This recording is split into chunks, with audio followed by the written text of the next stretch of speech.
with that being said, next topic, Juice WRLD. You know, one of your best points that you've ever made in music points is there's not a hip hop song in the top 40 of the Billboard charts for the first time since 1990. Yeah. And you always make the point that what would the hip hop world be if Juice WRLD was still alive? What would the hip hop world be if XXXTentacion was still alive? What would the hip hop world to a lesser extent be if Lil Peep was still alive? Particularly Juice WRLD, in my opinion, particularly Juice WRLD is one of the most influential dudes the hip hop game has ever seen. You can just hear it from the music that you hear today and go back and listen to his catalog. A bunch of songs that you're like, yo, this dude was on something. But Juice WRLD he passed away in 2019, but is still breaking records.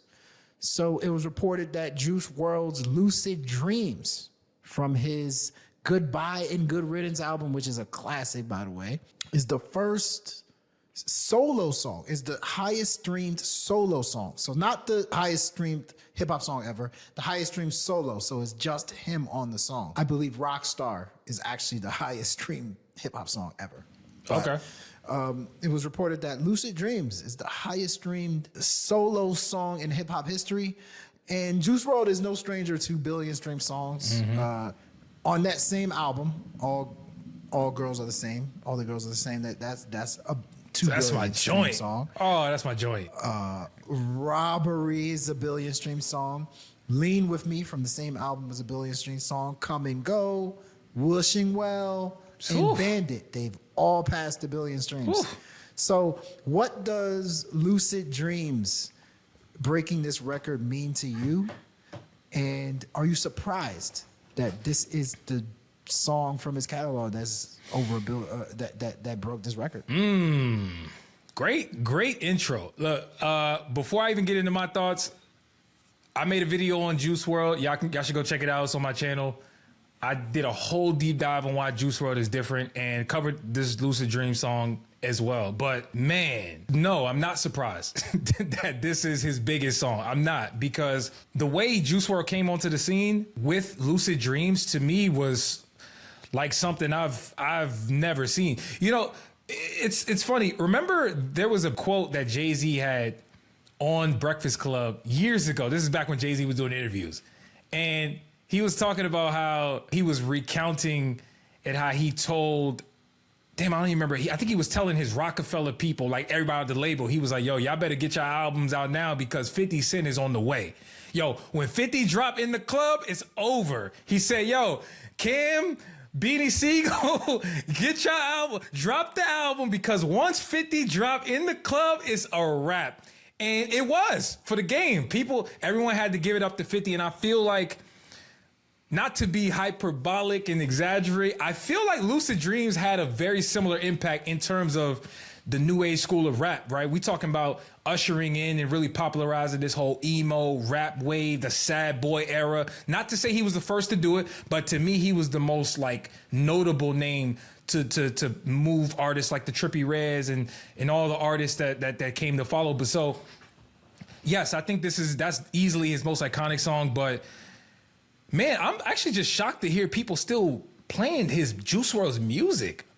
Like, Juice WRLD passed away years ago, but to see his music continue to stream at this level, to me, just tells me that Juice WRLD was like that as an artist, right? It's like once you give people the music, it will live with them forever. And I feel like this song is just a testament to that, man. What you think? Yeah, man, like, you know, for me, the word binge, right? The word binge is not something that I heard early on in my life. Like, you didn't hear the word binge in the 90s. There was no such thing as I'm going to binge watch Martin, right? You had to have VHS or DVD of Martin. You know, I'm a binge listen to music. You don't really hear that. Juice WRLD made songs that were binge worthy. Every single song I listed, you can find yourself listening to 4, 5, 6 times in a row and not even notice. Lucid Dreams is one of those tracks where the first time I heard it, I was like, yo, wait, what did I just listen to? Heard it 1, 2, 3, 4, 5.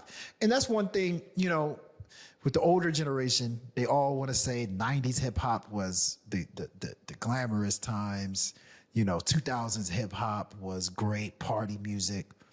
This is one thing that the younger generation of hip hop did very well, and that was make music that you want to binge. And I think Juice WRLD is the leader in that category of somebody who makes that type of music.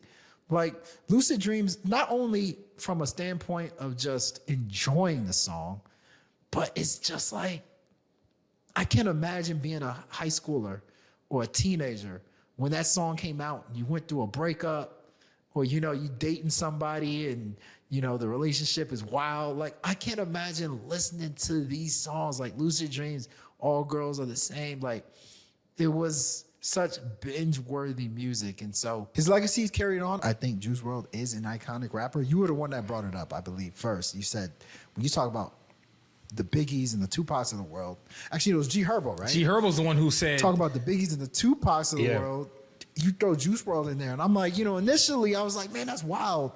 But if you look back at it, man, like I can see that influence. I can definitely see that influence. Absolutely. Y'all let us know your thoughts, what you think about Juice WRLD.